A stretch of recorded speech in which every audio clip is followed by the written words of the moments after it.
Consuelo, everybody.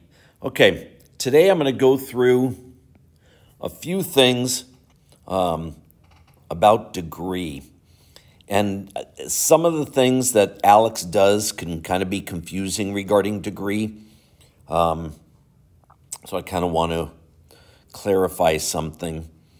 And also some of the things I said in the last video, if I don't say a little bit more, there are some places you might have been misled, and that's something I don't want to do.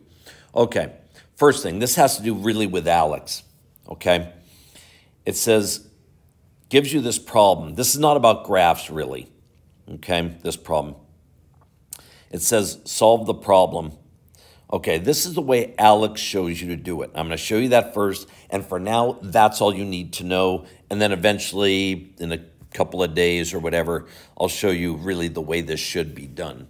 But just so you can do the homework, I'm going to show you this. Okay, what they do is, remember, don't write this part down, but remember when we had x squared equals 7? I said the best way to do this is go x squared minus 7 equals 0, x minus square root of 7, don't write this down, and x plus square root of 7, and then for x equals square root of 7 and minus square root of 7. Okay, that's the best way to do it. But you could do this by taking the square root, even though I kind of recommend you not do it unless it's like really important to do it that way. Like when we completed the square, that's what you did. And then we have x equals plus and minus square root of 7. Okay, well, it's the same thing with this problem. To get rid of anything, you do the opposite. So what's the opposite of a square? A square root. What's the opposite of a cube? A cube root.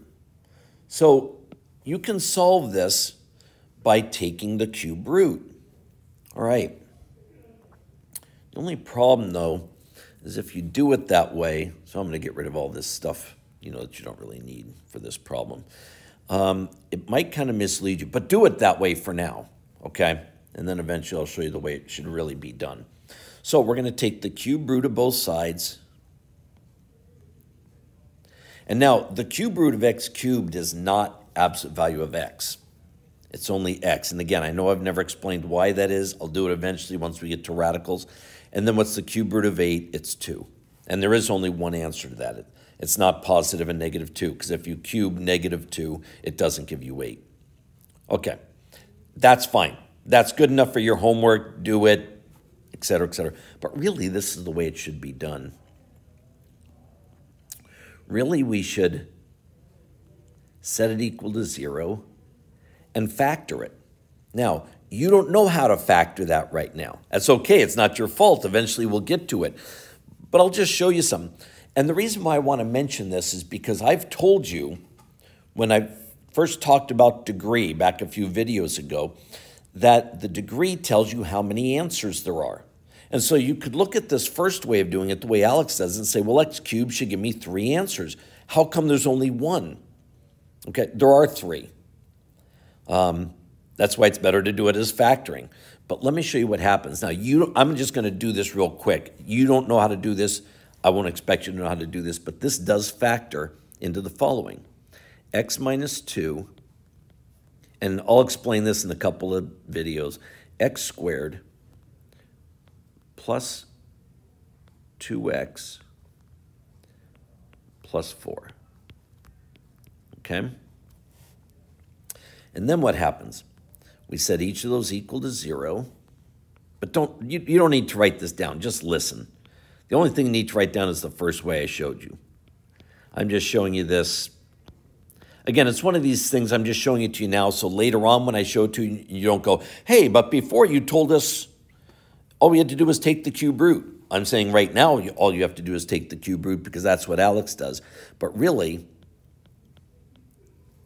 then you'd use the quadratic formula for this, and it'd be in that what you should know how to do. Negative 2 plus and minus the square root of b squared minus 4 times a times c all over 2 times a, which is negative 2 plus and minus the square root. What's that? 4 minus 16 is negative 12 all over 2, which is negative 2 plus and minus. And the square root of the negative is I. The square root of 12 is 2 square root of 3. Okay. And then we'd factor out, and you don't need to write any of this down. We'd factor out a 2.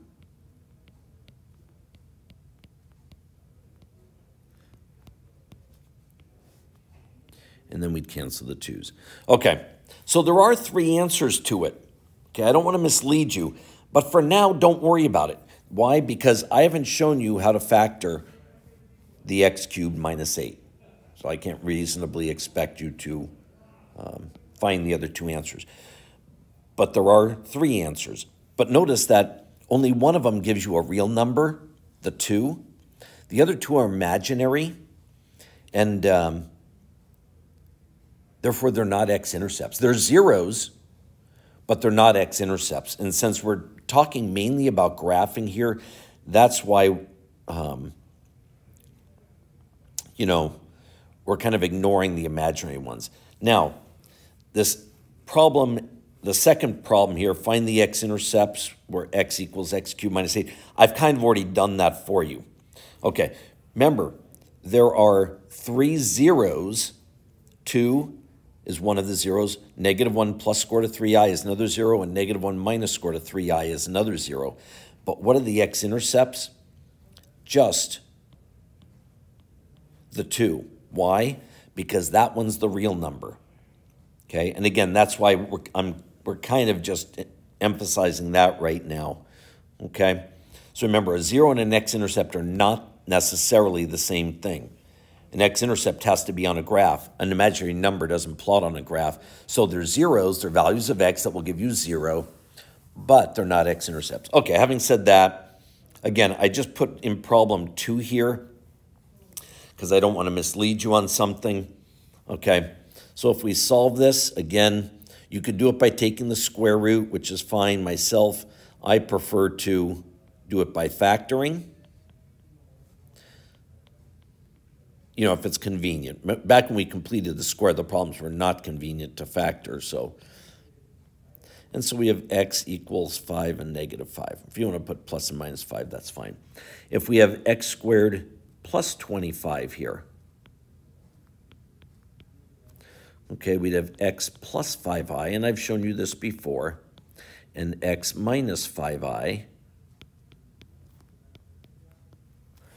Okay, so x equals negative 5i and 5i.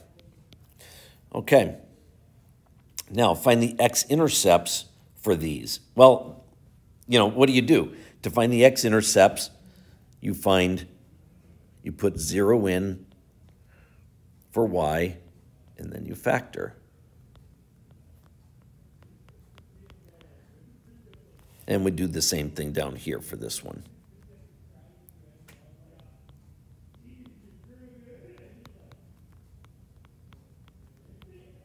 Okay,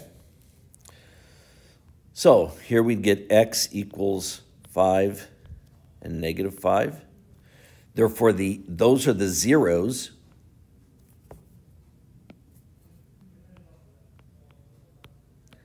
And the x-intercepts would then be 5, 0 and negative 5, 0. Okay, but here the zeros are negative 5i and 5i, okay? These are the zeros, but there are no x-intercepts.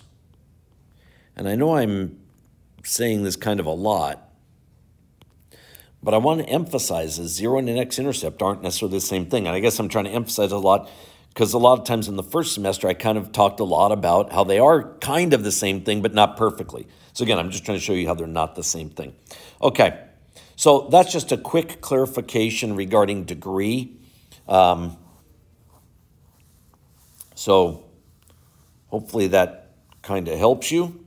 And make sure you understand degree, like this graph right here, y equals x cubed minus 8. That'll have 3 sections to it, but only have 1 x-intercept, okay? This one here, y equals x squared minus 25. Okay, it's a parabola. It has 2 zeros, but also 2 x-intercepts, because if you think about it, it's a graph shifted down 25, it'll cross the axis twice. But x squared plus 25, even though it has zeros, has no x-intercepts. Okay, and that's because it's a graph shifted up 25, so it's not going to cross the x-axis. So I just don't want to mislead you in terms of degree. Okay, degree tells you the number of solutions, and that's kind of why I did put this problem A up here, is for x cubed equals 8, Alex is going to do it by taking the cube root. Okay, and that's fine for now, but that's not really the way you do it. Really the way you should do it is factor and then set each factor equal to 0. Okay, so there are 3 answers to it, even though the way Alex is approaching it right now, it seems like there's only one. Anyway, I hope that helps. Adios. Have a good day.